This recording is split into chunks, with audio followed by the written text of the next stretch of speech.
Am I the a-hole for evicting my friend of 12 years from my rental unit? I let a friend of 12 years live rent-free in my rental unit after he fell on hard times. He lost his house and car and was dealing with custody issues.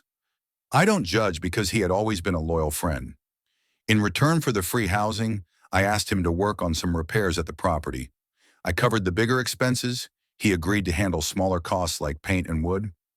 When I visited about 6 weeks later, he had only completed one task from a 12-task list.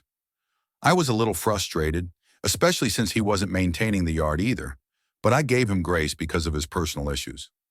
I voiced my frustration and let him know he'd still have about 2 more rent-free months after finishing the list, so there's no reason to stall if that was his worry. Then last night his girlfriend came over.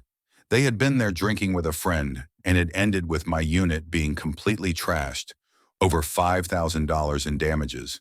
The glass patio door connecting to the kitchen was shattered. Fresh tile and hardwood was ruined with sage paint. Holes in the drywall and light fixtures were ripped out. I was furious but kept calm and asked him how long it would take to secure the door and fix the damages, this time on his dime.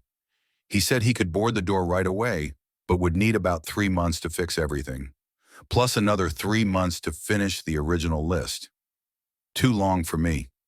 I no longer trust him to stay there, especially considering this wasn't the first serious argument he'd had with this Juff. One time she even tried to run him over with her car. So I told him he had 3 days to leave and had him sign a notarized letter confirming the notice and damages to protect myself. He didn't seem upset when I spoke with him, just sad. I know he has nowhere to go and was couch hopping before, but this is still my property and reputation within the neighborhood. I don't want to be associated with chaos. Since the incident, I've arranged to install security cameras, change the locks, and update the home security system. I'm not asking him to pay for any damages since we agreed on eviction. This was the only negative experience we've had in our friendship, so I'm wondering AITA for kicking him out?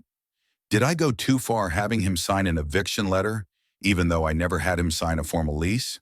TLDR. I allowed a friend to stay in my rental unit rent-free due to his personal issues. Last night, he allowed my unit to be trashed with $5,000 worth of damages. I gave him a 3-day notice to be gone, and I am taking the hit for damages. Problem is, he will be homeless again. For context, he is 35 and his girlfriend is 32. Too old, in my opinion, to do things like this.